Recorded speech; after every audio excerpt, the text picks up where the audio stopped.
और निश्चित जब वहाँ से सुन तो लगता है जैसे किसी बड़े चैनल में आ गए हैं, तो उसमें होता है अंदर का वाणी, पर सुनने से अच्छा लगता है, नए विचार मिलते हैं। वही बात कोई पंडित बोलता है तो अलग सुनने का भाव होता है, वही बातें कुछ आगे कोई बोलता तो और अलग भाव होता है, वही कोई मुनि बोलते हैं तो अलग भाव होते हैं, वही कोई उपाध्याय बोलते तो सुनने का भाव अलग होगा, और वही कोई आचार्य बोलते हैं तो अलग भाव सुनने का, और उसमें हम बोले तो और अलग भाव होता है। बातें वही हैं पर कहने के तरीके, कहने का अंदाज, लहजा, टोन बहुत अलग होती है। आज सुबह इंटरव्यू हुआ, अनेक लोग आते हैं, पर मुझे तैयारी पढ़ना नहीं आता है इंटरव्यू, क्योंकि लोग अपने प्रश्नों का समर्थन पुष्टि अपने तरीके से चाहते हैं और वो अपने चैनल को उठाना चाहते हैं, और अपना उद्देश्य न गिराने का है न उठाने का है, अपना उद्देश्य मध्यस्थ भावों विपरीत व्यक्त होकर। फिर भी कभी कभी कुछ प्रश्नों के जवाब सुन के टाल देता हूँ, और कभी कभी कुछ प्रश्नों के जवाब दे देता हूँ, कभी कभी कोई प्रश्न सुन के भी अनसुना कर देता हूँ, क्योंकि कभी कभी हर प्रश्न का जवाब देना अच्छे व्यक्ति के लक्षण नहीं। कभी कभी सुनना चाहिए, कभी कभी मौन होकर के देखना चाहिए, कभी कभी जानना चाहिए, कभी कभी जीना चाहिए। और निश्चित कहते ना कि जिसे पाकर लगे कि हम पवन जी, जिसे पाकर लगे कि हमने अपने को पा लिया, समझना कि वह अपना है। जिसे पाकर लगे कि हमने अपने को पा लिया, समझना अपना है। और जिसे पाकर लगे कि हमने अपने को खो दिया, समझना है और भी अपना है।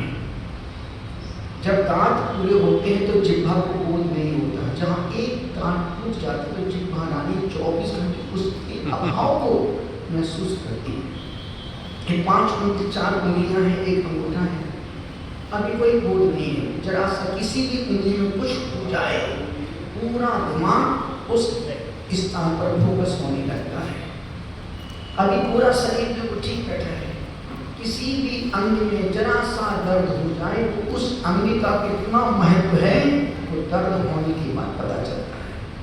अभी कान है, आँख है, नाक है, दांत है, यदि किसी दांत में दर्द हो जाए उस समय रियलाइज होता है कि दांत कितना मूल्यवान है।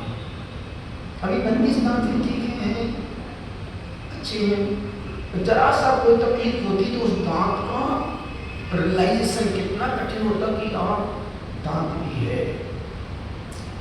बस यही संत और संसारी में अंतर है। तुम वक्त पर इंद्रियों का बोध करते हो और हम हर वक्त इंद्रियों का एहसास करते हैं। यदि आप कुछ अच्छा देखना पसंद करती थी मतलब राग, कान कुछ अच्छा सुनना चाहते हैं मतलब राग। यदि कोई गाली देता है और हम अपने मन को विक्षिप्त कर रहे, खराब कर रहे हैं, हम हर इंद्रिय को जीते हैं। आंख का भी वही महत्व है, नाक का भी। कुछ क्या खुशबू आ रही है, हमने अपनी घ्राण इंद्रिय में दोष लगा दी है। यदि कोई चीज हम खराब देखे, अरे कैसा कैसे फटे कपड़े पहन जाए, अपने हमने चक्षु इंद्रिय में दोष लगा दिया। एक जैसे मुसलमान के इस्लाम धर्म में एक इंद्रिय का रोजा होता है। आंख का रोजा बुरा नहीं देखना, कान का रोजा बुरा नहीं सुनना, नाक का रोजा बुरा नहीं सुनना और बुरे से घृणा नहीं करना, जिह्वा का रोजा 30 दिन रोजा के समय अब शब्द गाली नहीं बकना, और शरीर का रोजा किसी का बुरा नहीं करना। उनके 5 इंद्रियों के रोजा है और अपने 5 इंद्रिय निरोध व्रत है।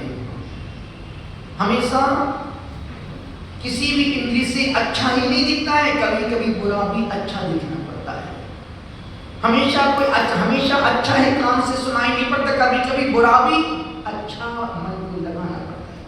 और जो प्रशंसा करेगा उससे वो कभी गालियां भी सुनेगा। हर सम्मान के पीछे अपमान तैयार खड़ा है। जब जब भी मन ने सम्मान का भाव चाहा, उस समय अपमान मिला।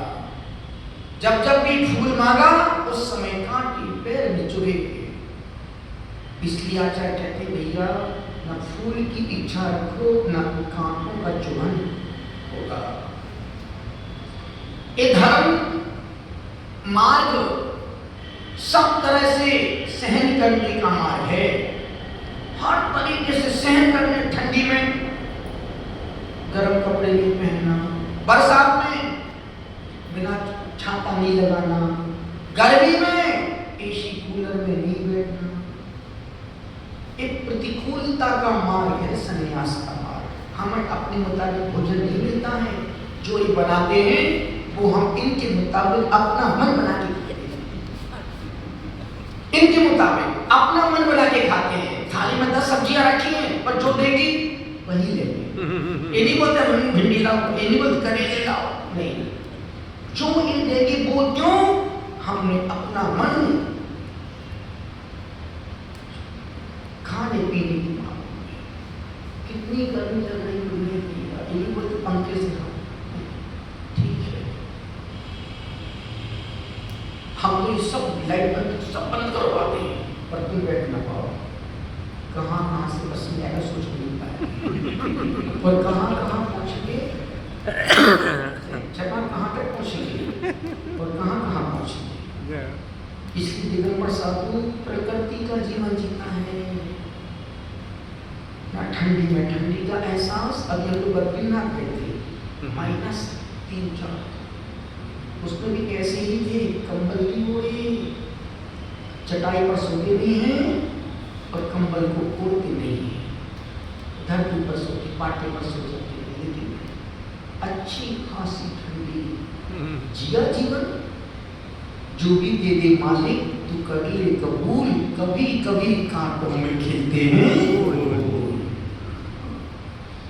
बातें बहुत सारी हैं, अगले पर करते हैं। दोनों हाथों को जोड़ें, इर्द को सीधा करें।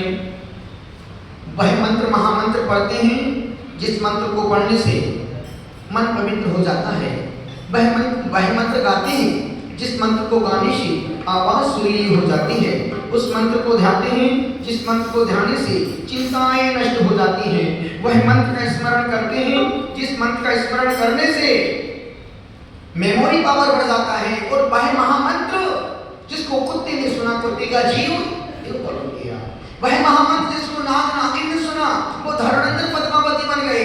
वो महामंत्र जिसने सियार के जीव ने एक संकल्प या नमोकार मंत्र पढ़ा और वह मृत्यु को प्राप्त हो गया, मर्यादा पुरुषोत्तम राम बन गया। तो उस सियार के जीव ने रात्रि भोजन का त्याग किया।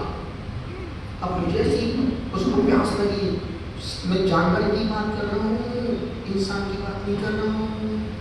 इंसान को जब मिलता, जो मिलता, जहाँ मिलता आने दो और जाने दो। मैं जानवर की बोल रहा हूँ, जानवर उस सियार ने ये एक मुनिरा से नियम ले लिए। सूर्य अस्त के बाद गुरुदेव मैं चल कर नियम लिए। 3 दिन हुए, वो सियार घूमते घूमते बावड़ी के पास पहुंच गया। नीचे बावड़ी में जाए अंधेरा, ऊपर वापस निकल गया उजाला। उसका नियम था कि मैं रात में पानी पीऊंगा। 10 बार आया गया, गया आया, उतने में सूर्य उस समय सूर्य अस्त हो गया। अब बाहर आया तो अंधेरा, अंदर गया तो अंधेरा। 7:30 बज गए। प्यास से, गर्मी का जून का महीना, गर्मी से वो विलक करके बस संकल्प तोड़ा नहीं। और सपोज यदि उस समय तुम होते तो नियम गया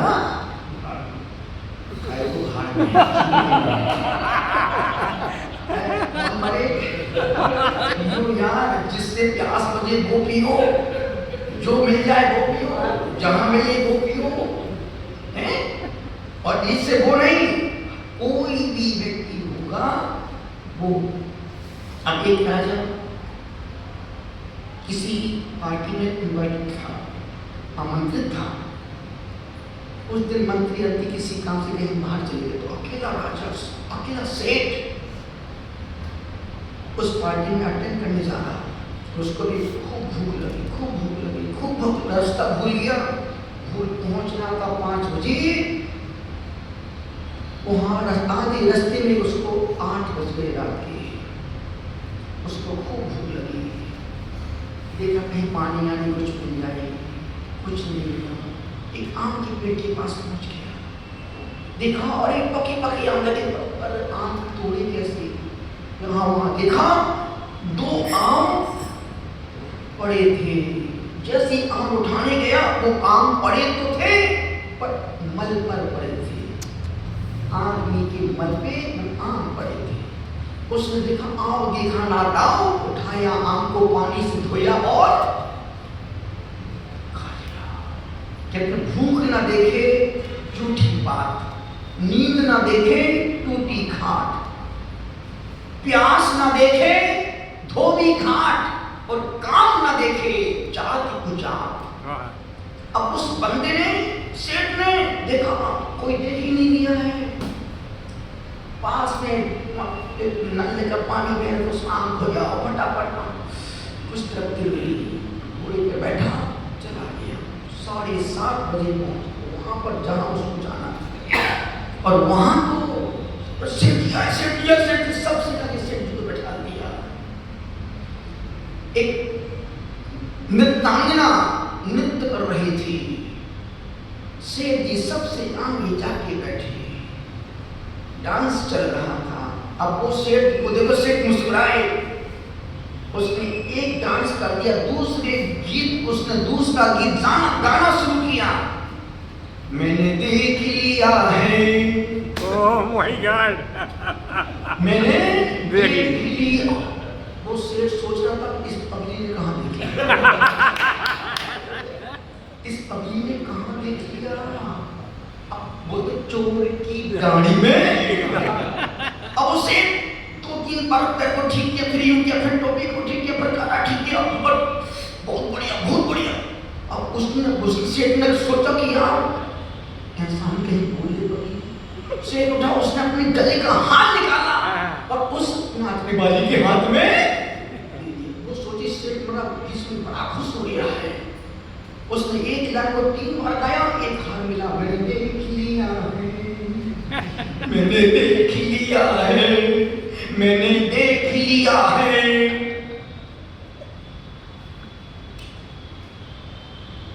मैंने देख लिया है, अब मैं कहती हूँ।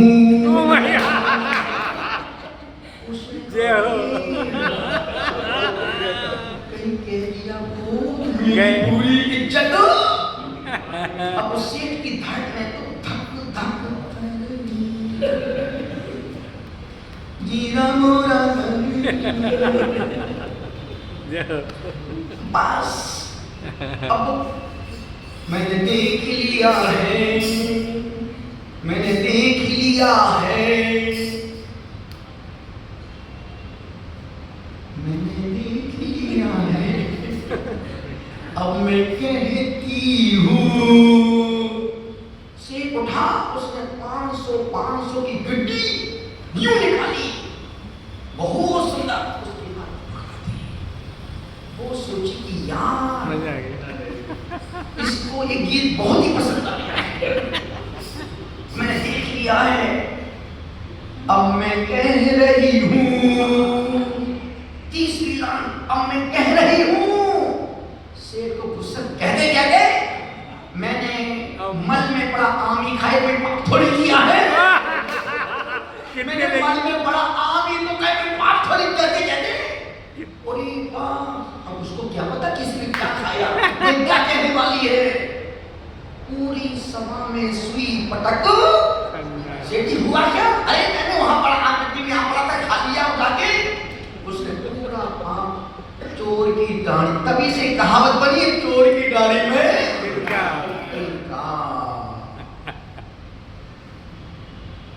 छुपता नहीं है। तो कहने का मतलब है, नमोकार महामंत्र एक ऐसा मंत्र है जो अनेक पापों का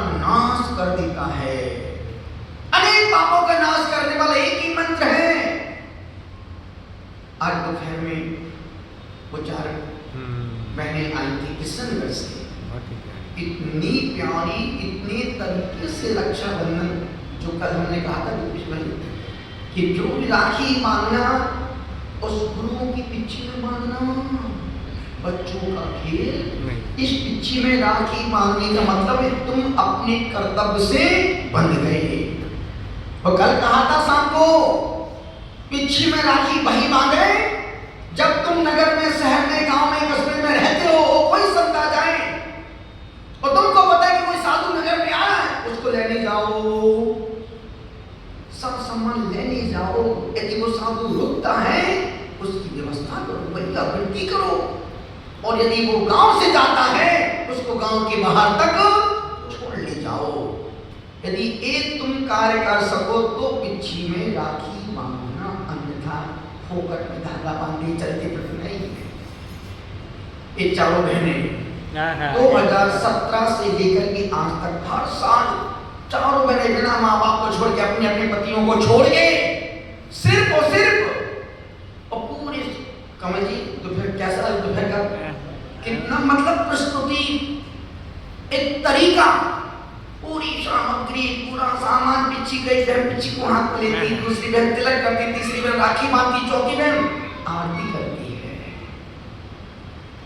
अब देखने वालों का भाव, देखने वालों का सीन अद्भुत अद्भुत अद्भुत था। तो फिर पूरा लाइव प्रोग्राम चल रहा है, अभी लोग चारों की एक सी ड्रेस लहरी है। कल कहा था ना हमने, कल कहा था कि, और आज फिर बोल रहा हूँ, 9 तारीख को रक्षाबंधन है ना जी जी, सुबह अपन भगवान को निर्मल लड्डू चढ़ाएंगे और भगवान की वेदी पर पहली राखी भगवान की वेदी पर बनती है।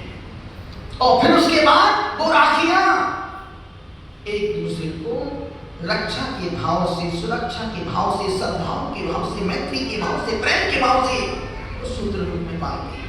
और अपन दोपहर में 3 से 5:30 बजे का राखी रखेंगे। क्यों? कोई सिंगल व्यक्ति पिच्छी में राखी नहीं बांधेगा। एक बात, जो अपने कर्तव्यों से, जो कर्तव्यों के प्रति अडिग होंगे, अपने बच्चे हों, परिवार हो, सबको साथ लाना पड़ेगा। तुम सब जाके धागा बांध किया जाए तो पिच्छी में राखी, इनको सबको बांधना। अपन तो जो परिवार सहित आएगा, थाली होगी, कलश होगा, नर्सरी पर होगा, दीपक होगा, तिलक, सब कुछ होगा। और फिर वो पिच्छी, पति पिच्छी हाथ में लेगा, पत्नी उसमें राखी बांधेगी। उस समय का दृश्य भाव, गुरुओं की पिच्छी सिर्फ एक बारी श्रावक के हाथ में आती है। जब साधु चौकी में आहार करने के लिए जाता है और जब साधु का आहार संपन्न हो जाता है तो वह श्रावक जब गुरु को पिच्छी भेंट करता है, उस समय 2, 3, 4, 5 मिनट श्रावक के हाथ में पिच्छी, जो पिच्छी 24 घंटे गुरुओं के हाथ में रहती है, वो सिर्फ और सिर्फ तुम्हारे हाथ में एक बार आती है, और वो भी आहार के समय या फिर रक्षाबंधन के समय। गुरु अपने पिच्छी रखी है, श्रीमान जी उसको हाथ में लेते हैं, पत्नी उसमें धागा बांधती है, बच्चे तिलक करते हैं। तो राखी बांधने के बाद भगवान मेरे दुखों का क्षय हो, कर्मों का क्षय हो, मोदी की प्राप्ति हो। कभी हम देव सद्गुरु के मार्ग से, कभी अपने धर्म से कभी विमुख ना हो। मुझे चैन कुल तब तक मिले जब तक निर्वाण की प्राप्ति ना हो। तब तक चैन कुल में जन्म लेते रहना, जब तक, और ध्यान रखना, जब भी मोक्ष की प्राप्ति होगी जैन होके ही मिलेगी। मतलब मोक्ष जैनियों की बपौती नहीं है, पर जैन जैसा आचरण होगा तो ही मुक्ति की। और मुक्ति का मोक्ष कब मिलेगा? नहीं मिलेगा, कम से कम इस जीवन में तो, कम से कम जब भी मरो, देव के प्रति सच्ची श्रद्धा कर लेना, गुरु के प्रति सच्चा विश्वास से मन को भर लेना, और भगवान की वाणी को आत्मसात कर लेना। भगवान के प्रति श्रद्धा, गुरुओं के प्रति भरोसा और जिनवाणी के प्रति अटूट आस्था। और आज की तारीख में हम सब भगवान को मानते हैं, गुरु को मानते हैं, जिनवाणी को पढ़ते हैं, पर जिनवाणी को गढ़ते कहाँ है? सबको पता है कि एक कार्य गलत है, ये सही है। जैन होने के बाद व्यक्ति यदि मंदिर नहीं जाता है तो नाम से जैन है तो भीतर से सत्काम हुसैन। क्यों? ये धोखे से जैन कुल में पैदा हो गया, इसको जैन कुल में जन्म नहीं मिलना था। और वो धोखे से जैन कुल में क्यों पैदा हो गया? कहीं कोई किसी गांव से, जंगलों से, वनों से, कंदराओं से, गुफाओं से, पर्वतों से कोई संत गुजर रहा होगा, वो कोई आदिवासी वहां से निकल देखा और संत जा रहे सन्यासी जा रहे और उसने भाव से नमस्कार किया और उसी समय उस आदिवासी ने नमस्कार करते ही उच्च कुल का बंध कर दिया। और उच्च कुल का नमस्कार करने से उच्च गोत्र पढ़ते जो भगवान को नमस्कार करते हैं, गुरुओं को नमस्कार करते हैं, उनका उच्च कुल में जन्म होता है। नमस्कार किया, उच्च कुल का बंध जैन कुल मिल गया। अब जैन कुल तो मिल गया पर जैनत्व के लक्षण नहीं आ पा रहे। हम जैन हैं, जैन कुल में पैदा हुए हैं, पर हमारे पास आचरण से हम जैन। एक प्रश्न पूछो, बोलो हाँ। तुम्हारे धर्म, आपके घर में धर्म ज्यादा है कि संस्कार ज्यादा है? धर्म ज्यादा है कि संस्कार ज्यादा है? महाराज ध्यान रखना, धर्म कम हो चल जाएगा पर संस्कार कम नहीं होना चाहिए। धर्म कम हो चलेगा पर संस्कार, और इतने अपने बच्चों को संस्कार देके ही मरना कि कम से कम बच्चे जैन कुल में पैदा हुए तो एक बार 24 घंटे में भगवान जैन के दर्शन करने मंदिर जाते रहे। बेटा तुम मंदिर नहीं जाते? महाराज मेरी मम्मी भी नहीं जाती, पापा भी नहीं जाते, हम भी नहीं जाते। अरे भाई जैन हो कि आदिवासी, कौन हो तुम? एक बार हम लोग औरंगाबाद में थे, पवन जी औरंगाबाद में थे हम लोग। रात में भाई ये वृत्ति चल रही थी, 8 साढ़े 8 बजे का समय था। बस बच्चे, एक बच्चा बैठा था, 8-9 साल का था, सामने हूँ, खाना खा लिया। बोले गुरुजी अभी नहीं खाया, अभी हमें कोचिंग से आ रहा। मम्मी ने कहा बेटा जाओ गुरुजी के पैर दबा के आओ, तुम्हें भैया वृत्ति करने आ गया। खाना कब को मेरी मम्मी बोलती है महाराज जी जब पापा 9 बजे दुकान बंद करके आएंगे अपन एक साथ खाना खाएंगे, एक साथ नरक, एक साथ खाना खाएंगे और एक साथ नीचे जाएंगे। और सबसे ज्यादा अफसोस की बात होती है कि जो जिस कुल में पैदा हुए हैं वो उस धर्म को फॉलो नहीं कर पा रहे। कौन करे? अरे यार सब गुरुओं की बातें बोलते रहते, भक्ति ने अपना काम सरो निकाल दो। अभी लगता है कि गुरुजी फालतू बोलते हैं, लेकिन नहीं, एक एक शब्द जीवन को उतारने वाला है। अब सोचो ना दीपेश भाई, पूरे दिल्ली शहर में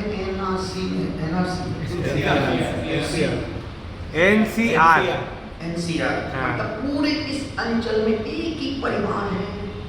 छोटी तन्मय से, हार्दिक से, धार्मिक से लेकर के देवेंद्र वाले पूरा परिवार सब साधुओं को आहार देता है।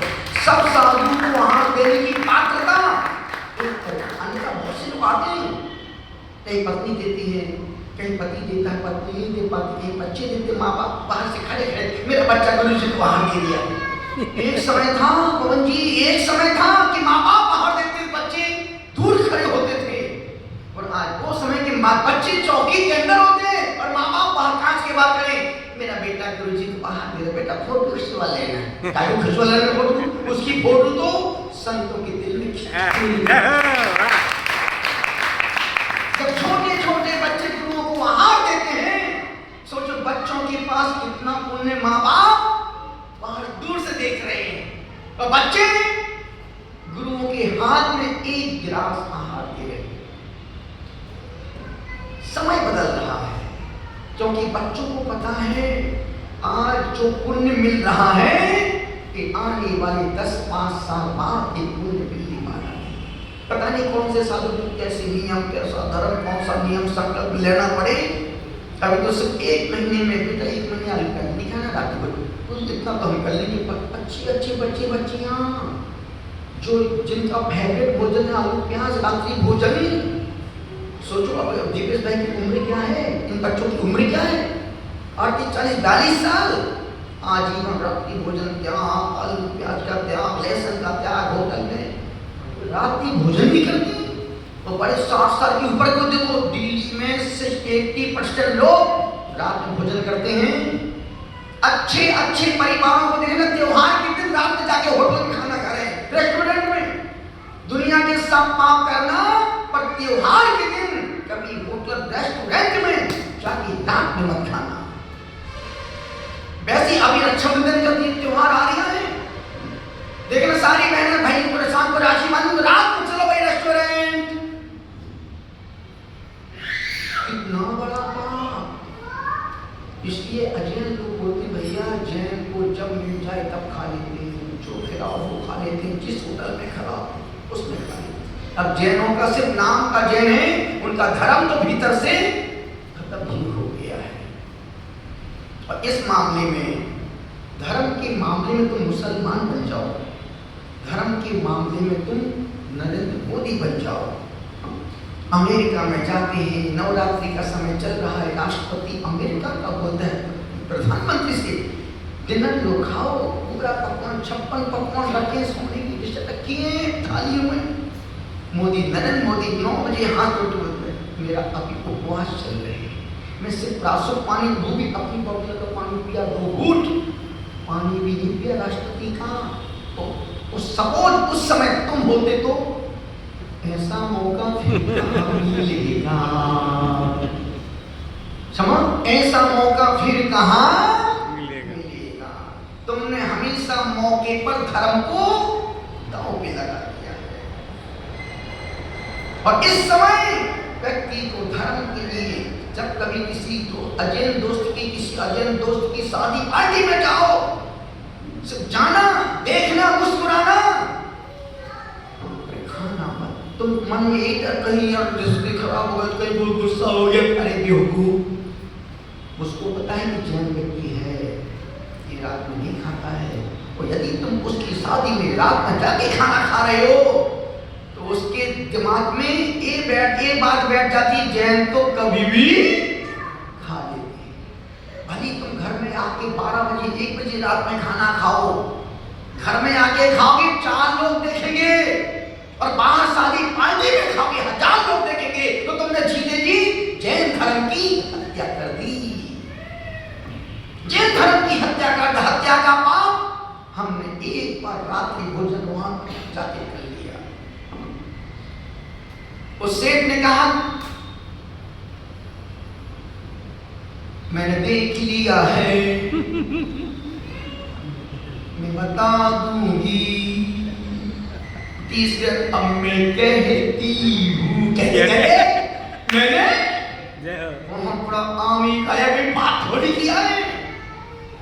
निवेदन करो, जिंदगी में एक छोटा सा प्रश्न पूछो पवन जी, छोटा सा प्रश्न, पुण्य करना सरल है कि पाप को छोड़ना कठिन है? पुण्य करना सरल है या पाप को छोड़ना कठिन है? तो अपने को कठिन काम करना है कि सरल काल के पीछे चलना है? कभी कर दोगी महाराज जी को हार? कभी जल्दी आई है महाराज जी को हार? महाराज जी पप्पी आई है, उसका नाम ही पप्पी है। कल देखी राखी भी बांधने की हार भी देखी महाराज साहब, भिंड से आई थी, तुमसे कल आपकी पारणा करवा ली, 3 उपवास की पारणा होगी कल महाराज जी की हमारे। महाराज जी कल पप्पी देगी। जय हो आपकी। बचपन से उसकी माँ बाप ने मनोरमा निर्मल जी ने उसका प्यार करा, बेटा पप्पी पप्पी। अब तुम कुछ भी समझो, वो कर देगी, पप्पी है, चौकी में देगी, माता जी को भी देगी, उसके दिया में देगी, सबको देगी, बस कल हमको नहीं देगी। आप हो गए नहीं, आपका आ रही है इसलिए तो देगी नहीं। कल अपना नियम है नहीं लेने का, निवेदन कर रहा हूँ, अनुरोध कर रहा हूँ कि इस जीवन को यूं ही व्यर्थ मत जानो। जो इतना पुण्य बची, इस उम्र में इतना सोचो, कहाँ नोएडा, कहाँ दिल्ली, कहाँ सूरत, बिहार, कहाँ से रोज से दिन में 2 सुबह शाम भागे भागे आ रहे हैं। कोई कारण होगा, अपनी बस में कुछ भी नहीं, ये तो बांटने वाला बाटे। कोई कारण होगा, इस डाली पर फूल खिले हैं, इस डाली पर कांटे। कोई कारण होगा, किसका भी इसका मिल जाए तो नींद को करती है, किसका भी इसका मिल जाए तो नींद को करती है। कभी कभी कांटों में भी मिल जाता है चैन। कोई कारण होगा, नींद में कुछ भी नहीं, ये तो भागने वाला बाटे। अनुरोध कर रहा हूँ, यदि इतनी और बाकी में चतुर्मास का पूरा आनंद हमारे ये बच्चे ही उठा रहे हैं। तरुण सागर तो एक स्थान है, चतुर्मास तो दिल्ली में हो रहा है। तरुण सागर में स्थान है, चतुर्मास तो दिल्ली वाले और नोएडा वाले पूरा लाभ भर भर के पुण्य कमा रहे हैं। और जिंदगी में ऐसा मौका फिर दोबारा कभी मिलने वाला नहीं है। तुम करोड़ों रुपए खर्च भी करोगे तब भी दोबारा ये मौका तो, और जहां पर सिर्फ और सिर्फ वो परिवार बच्चे रहते हैं जो बरसों बरसों से जुड़े हुए हैं, जो बरसों बरसों से आवाज बढ़ा दी, वोल्टेज बढ़ गया, जल्दी बढ़ता, मैं बोलता हूँ तो अच्छा से वोल्टेज बढ़ जाता है। निवेदन इतना सा कर रहा हूँ, अनुरोध कर रहा हूँ, कोई माइक चालू तो नहीं है? निवेदन कर रहा हूँ, इस पंचम काल में इतना ही तुम पैसा कमा लो, कितना ही धन जोड़ लो, एक सांस रुकते ही सब धन धरा पर पड़ा रहेगा। दुनिया पूछती है, दुनिया पूछती है तुम्हारे पास क्या है। कमल बाबू, दुनिया पूछती तुम्हारे पास क्या है, तो परमात्मा पूछता है तुम्हारे साथ क्या है, तुम्हारे पास क्या है, हाउ आर यू। और जब दिवाला निकल जाता है, कर्ज बढ़ जाता है, वही भाई अपना सदका बोलता है, हु आर यू, कौन है भाई तू, कहां से आया भाई तू।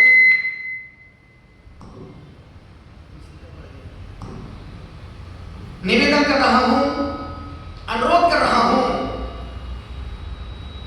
संसार पूछेगा, क्या हो गया? देखना थोड़ा बोर्ड। संसार पूछेगा तुम्हारे पास क्या है, धर्म परमात्मा पूछेगा तुम्हारे साथ क्या है, तुम्हारे साथ क्या है। कुछ ऐसा है जो मरघट के आगे भी,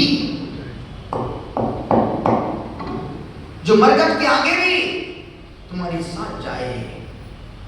एक दिन कहा कि 4 प्रकार के लोग हैं, एक वो हैं जिनके पास यहाँ है पर वहां नहीं।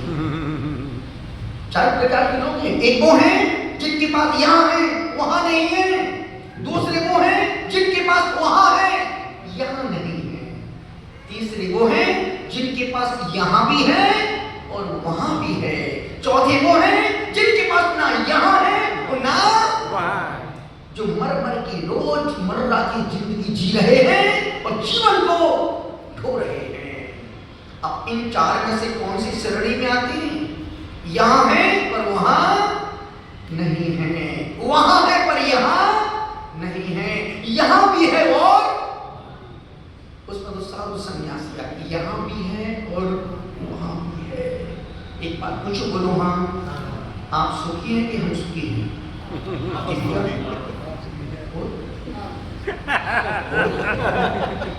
हम भी बोले हम सुखी हैं कि तुम सुखी हो? आप सुनो। ओके, तो वहां से उठो, यहाँ पर आओ, बैठी हो। जब पता है वहां दुख है तो वहां यहाँ के बैठना, क्योंकि सुख का मार्ग संसार नहीं है, सुख का मार्ग तो यहाँ हंसते मुखड़े चार मिली, दुखी यहाँ सुख से 100 गुनी पीर देखी, एक हंसता है सब रोते हैं। हमने जब किया जब तस्वीर देखी, एक हंसता है सब। और वो गीत भी सुना होगा, सुख के सब साथी दुख में ना कोई, मेरे नाम एक नाम तारा साचा तू जाना तो।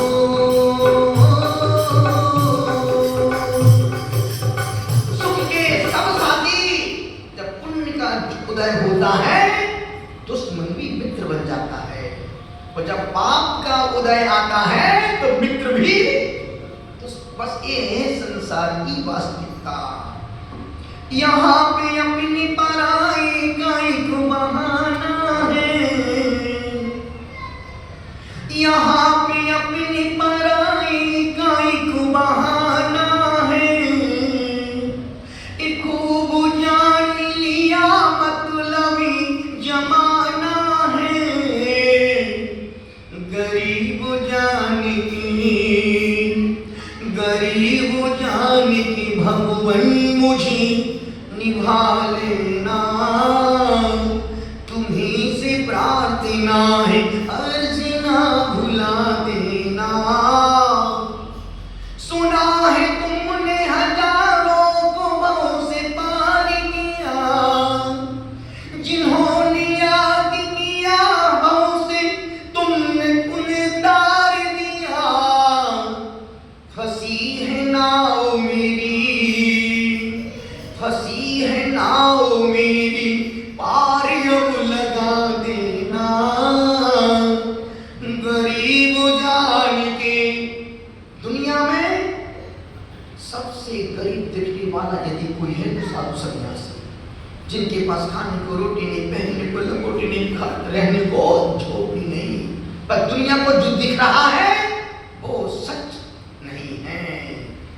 हम तुम्हें दुखी परेशान समझते हैं कि तुमसे ज्यादा दुखी इस संसार में जितना दुखी इंसान है उतना दुखी तो जानवर भी नहीं है। रोज सुबह बिंदास पड़ता है, घंटी बजाते बजाते जंगल चला जाता, दिन भर चढ़ता, फिर बिंदास पूछ हिलाते आता है, रम्मा की गाय आती हैं, खूंटी के पास खड़ी हो जाती है और बिंदास सूखा घास खाती है, सूखा चारा खाती है और पंचामृत दूध देती है। तुम दिन भर खाने के बाद क्या देते हो, और जो देते हो वो किसी के काम में भी नहीं आता है। काजू रबड़ी मलाई बादाम खाने के बाद क्या देते हो? यदि कहीं गाय सूखा चारा खा के गोबर देती, लोग लड़ते, गोबर हम लेके जाएंगे। यदि कहीं कोई आलू काजू पिस्ता बादाम छुआरे अखरोट खा के किसी घर के सामने गोबर कर दे, उसका वो व्यक्ति माथा ही फोड़ देगा। सोचो, आज तक कभी किसी व्यक्ति ने गोबर पर पैर रखने के बाद स्नान नहीं किया है, पर आदमी के मल पे पैर रख दो तो जाओ नहा के आओ, तुमने मुंह पे पैर रख दिया। सोचो कितना अपवित्र मल है आदमी का। एक व्यक्ति टोकरी में 4-5 सिर लेके घूम रहा, पैसे ले लो। सिर किसके सिर हैं? सिर का सिर था, हिरण का था, खरगोश का था, और एक सिर आदमी का था। शेर का सिर बिक गया 5,000 रुपये में, खरगोश का सिर बिका 2,000 रुपये में, हिरण का बेचा 7,000 में। पूरा दिन घूमकर पर आदमी का सिर किसी ने फोकट में भी नहीं दिया। क्यों? जीते जी भूत लाता, मरने के बाद घर में घुस गया, परेशानी हो जाएगी। इस कभी आपने चिंतन किया 24 तीर्थंकरों के लिए और 24 अवतारों के और 24 पैगंबरों के, जितने भी 24 पैगंबर, 24 अवतार, 24 तीर्थंकरों, एक भी तीर्थंकर के चिन्ह में किसी मनुष्य का चिन्ह नहीं है। मिल जाएगा, सुअर मिल जाएगा, बैल मिल जाएगा, मछली मिल जाएगी, पर एक भी चिन्ह उनको पता था यदि इसका चिन्ह रखेंगे तो पगला हमको नीचे करके खुद ऊपर जाके बैठ जाएगा। सोचो, जानवर पर भरोसा किया पर इंसान पर भरोसा नहीं किया। जय हो। आदमी ने कभी आपने विचार किया, कोई जानवर मर जाता तो उसको कोई व्यक्ति उसको बांध के लेके नहीं जाता, सिर्फ इंसान मरता है तो उसको लोग बांध के रस्सी से बांध के ले जाते हैं। क्यों बांध के लेके जाते हैं? उल्टी बैठ के बड़ी मुश्किल से तुम मरा है, राम नाम के बैठ गया तो कस के पाओ और वहीं तक ले जाओ, हिल भी ना पाए। सोचो, जीते जी भी आदमी ने भरोसा पैदा नहीं किया और मरने के बाद भी रस्सी से बांध के, कस के बांध के, एकदम टाइट बांध के, हाथ भी ना हिला पर माथा भी यूं ना कर पाए। तुम्हारे पास सिर्फ सांस के अलावा दूसरा तुम्हारा अपना कुछ भी नहीं है, और यदि तुम्हारा अपना होगा तो सिर्फ धर्म, सत्संग, सेवा, दान, परोपकार, सद्भाव, मैत्री और प्रेम का गुण ही तुम्हारा अपनी संपत्ति मरने के बाद भी होगी। और मरने से पहले एक ऐसा गुण पैदा करना, मरने से पहले एक ऐसा गुण पैदा करना जो मरने के बाद भी तुम्हें जिंदा रख सके। गुणी जनों को देख हृदय में मेरे प्रेम उमड़ आवे। एक गुण ऐसा पैदा करना जो मरने के बाद भी तुम्हें लोग, सर से हुकुमचंद को लोग क्यों याद कर रही हो, क्या मंदिर बनवाया, कांच मंदिर, लोग उनको मंदिर के नाम से याद करते हैं। सोनी जी के, अजमेर वाले सोनी जी की नसिया, सोनी का समूह शरण, आज भी पूरी दुनिया उसको, जो अजमेर में जाता है या तो दरगाह से ही देखने जाता है या फिर जैन मंदिर को सोनी जी की नसिया का, सोनी का समूह शरण लोग देखने के लिए जाते हैं। इतना उदारता। फिरोजाबाद में सोनी नसिया,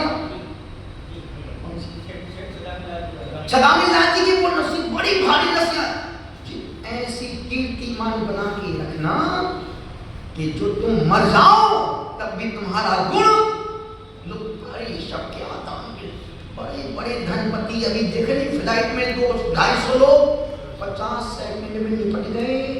क्या कर लिया उनके धन ने, क्या कर लिया महल ने, मकान ने, बंगले ने। मिनटों में अहमदाबाद जो फ्लाइट क्रॉस हुआ था 250 लोग, जिसमें अरबपति खरबपति लोग बैठे थे, मिनटों में एक साथ आग लगी। उस फ्लाइट का सीन एक इमेजिन करो, बाप चल रहा है, बेटी चल, पत्नी चल रही, बाप बेटी को नहीं बचा पा रहा है, बेटी माँ को नहीं बचा पा रही, चलो सब चल रहे और मिनटों में राख हो गई। हमारे पास है क्या जिसका हम इतना अभिमान करते हैं? इसलिए तरुण सागर जी महाराज साहब किस लिए जाने जाते हैं? क्रांतिकारी। अरे क्या क्रांतिकारी समय पे अवाक बोलते थे यार। आज भी अजैनों में उनकी चर्चा होती है, आज भी उनका नाम अजैनों के दिलो दिमाग पर, मोदी जैसे लोग इनको याद दिमाग में रखते हैं। क्रांतिकारी सिंह तरुण सागर पर पहली बार किसी प्रधानमंत्री ने इनके नाम से श्रद्धांजलि दी थी, या फिर प्रधानमंत्री ने आचार्य विद्यासागर जी महाराज साहब को कहे, जैसे सभा के बीच में सारे संसद खड़े हो गए और श्रद्धांजलि दी थी। तुम भी एक ऐसा गुण पैदा करो जो तुम्हारे जाने के बाद लोग उस गुण को याद करें। लोग गुण को ही याद करते हैं और गुण को। इसलिए निवेदन कर रहा हूं, अनुरोध कर रहा हूं, अभी हमारा 100 दिन का प्रोग्राम, 100 दिन का एक जो मूर्ति, मुझे न मंदिर बनाने में भरोसा है, न पंचकरण करने में भरोसा है। मेरा भरोसा सिर्फ संघ पर है, वो समाज के संस्कार देने पर है। इस समाज में किस प्रकार के संस्कारों का संखनाद हो। अब चूंकि मजबूरी है, जो 5 साल से मूर्ति कार्टून में बैक पड़ी है, जब तक पड़ी रहेगी उसका पाप मेरे मत्थे चढ़ रहा है। क्यों? इस मंत्री के निमित्त से वो मूर्ति आई थी, 5 साल से बंद पड़ी है। हमने सोचे छोटी गुफा बनाओ या उस मूर्ति को रख के आगे बढ़ो। 100 दिन में और अभी 9 तारीख को उसका शिलान्यास होने वाला है।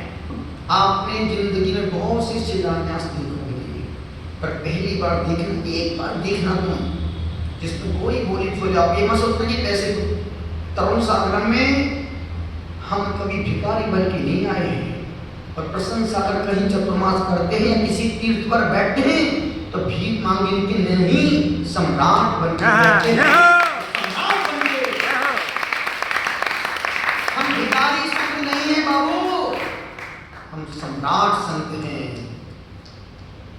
2 अंजलि लेते हैं और दरिया भर के लुटाने की सामर्थ अपने पास रखते हैं। हंसते हंसते खाते हैं और मुस्कुराते मुस्कुराते चले जाते हैं।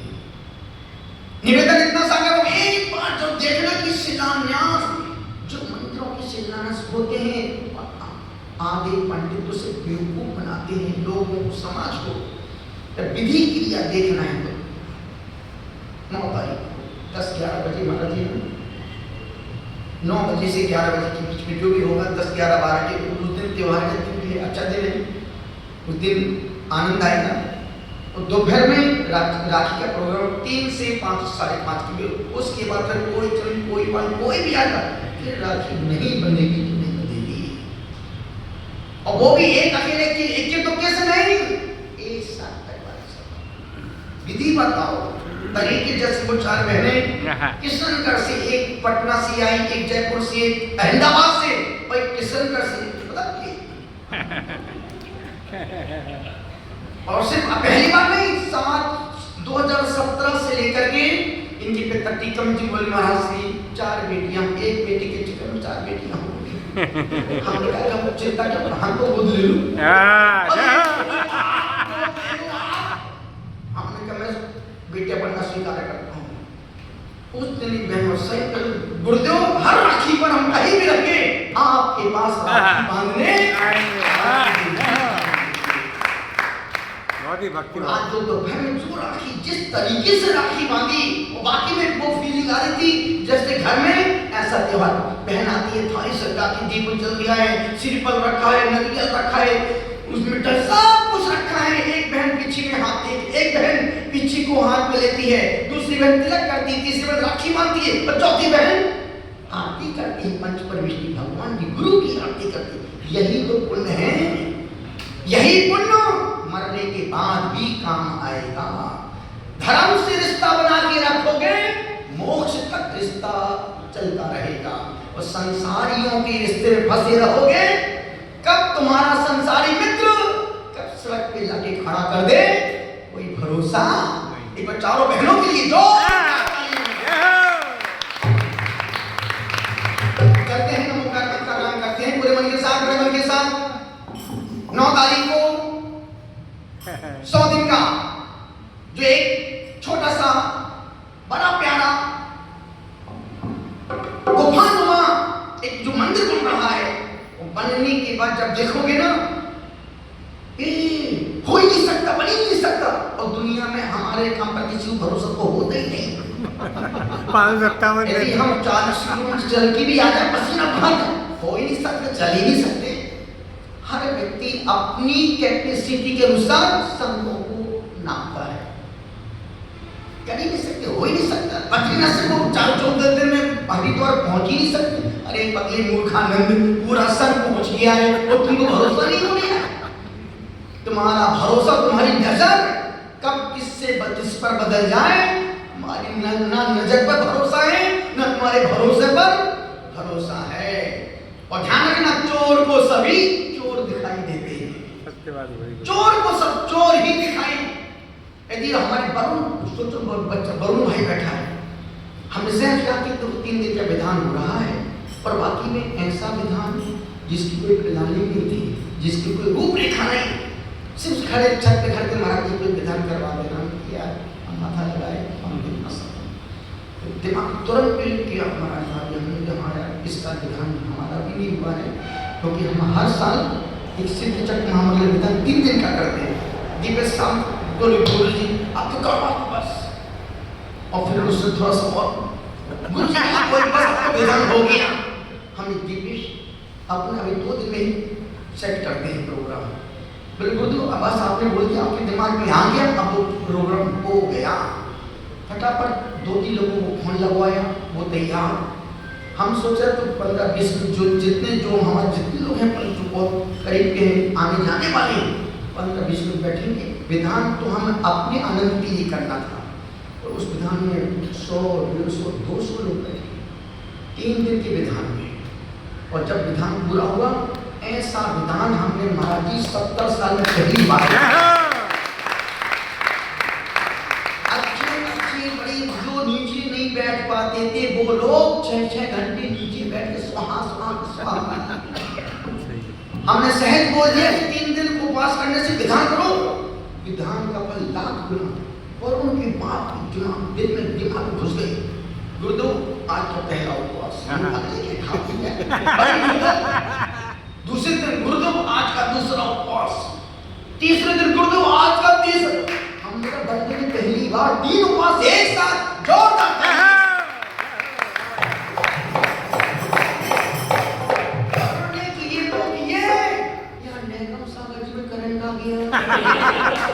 खरबूजे को देख के खरबूजा, वहां परिमल सागर के दिल में कुछ जब ग्रस्त कर सकता है तो मैं भी पीछे रहने वाला।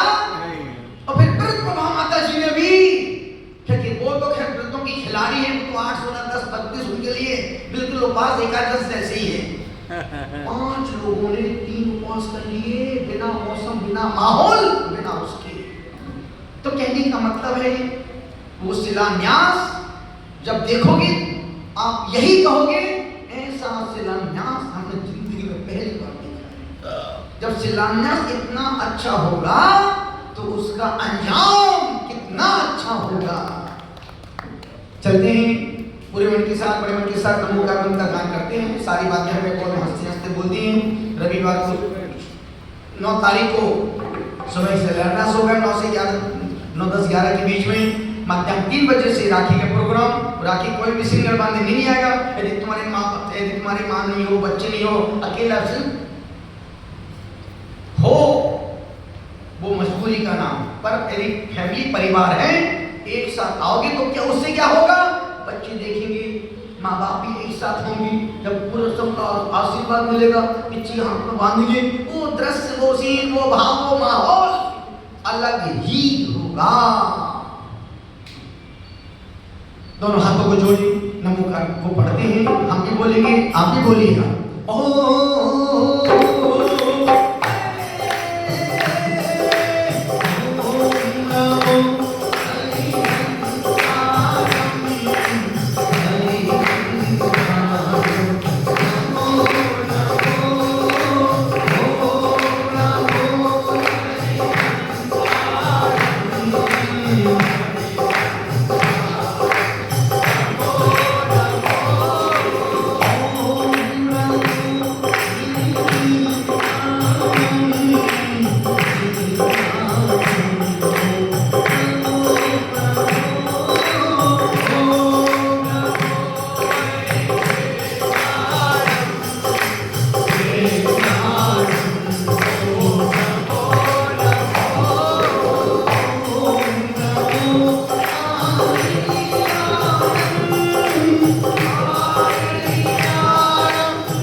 गुरुदेव तुमको नमस्ते नमस्ते नमस्ते नमस्ते नमस्ते नमस्ते नमस्ते नमस्ते नमस्ते नमस्ते चिदानंद तुम हो दयानंद तुम हो आनंद तुम हो दयानंद तुम हो हमारे लिए तो श्री कुंद तुम हो हमारे लिए तो श्री कुंद तुम हो उपदेश देकर निकाला है हमको उपदेश देकर निकाला है हमको मोह की माया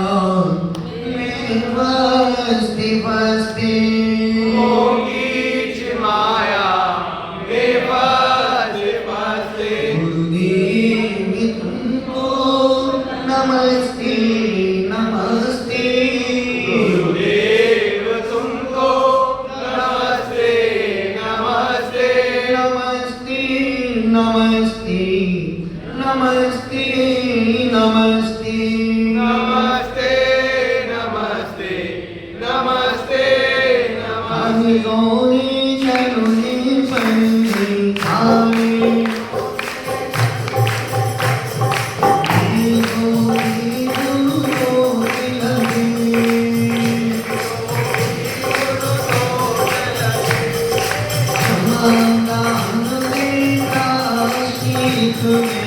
समाधान से प्राचित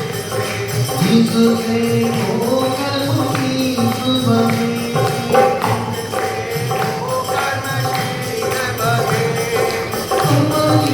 आगम के रचना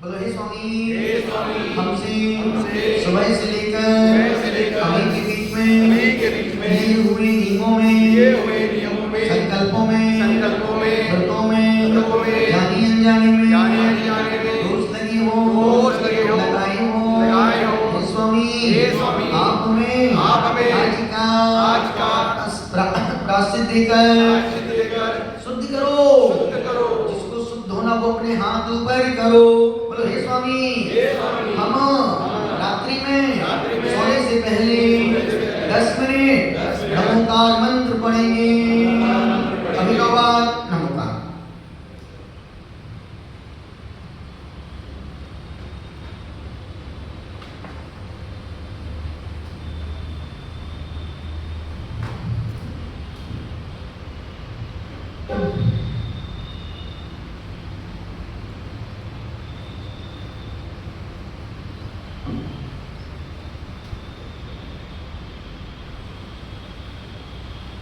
हाथ जोड़े बोले ओम नमः सबसे क्षमा सबसे क्षमा सबको क्षमा ओम क्षमा ओम नमः नमोस्तु भगवान नमोस्तु भगवान नमोस्तु भगवान नमोस्तु नमोस्तु महाराज जी नमोस्तु महाराज जी नमोस्तु महाराज जी नमोस्तु महाराज जी नमोस्तु महाराज जी नमोस्तु महाराज जी अरे ये सब बढ़िया है बंदानी माता जी छामी महाराज जी छामी माता जी आपस में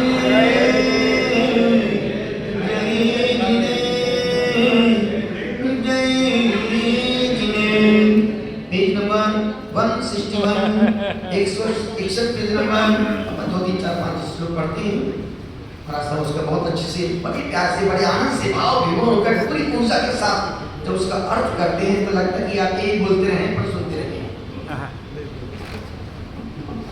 देखिए सबने खोल ली, आपको करके सब हो जाए।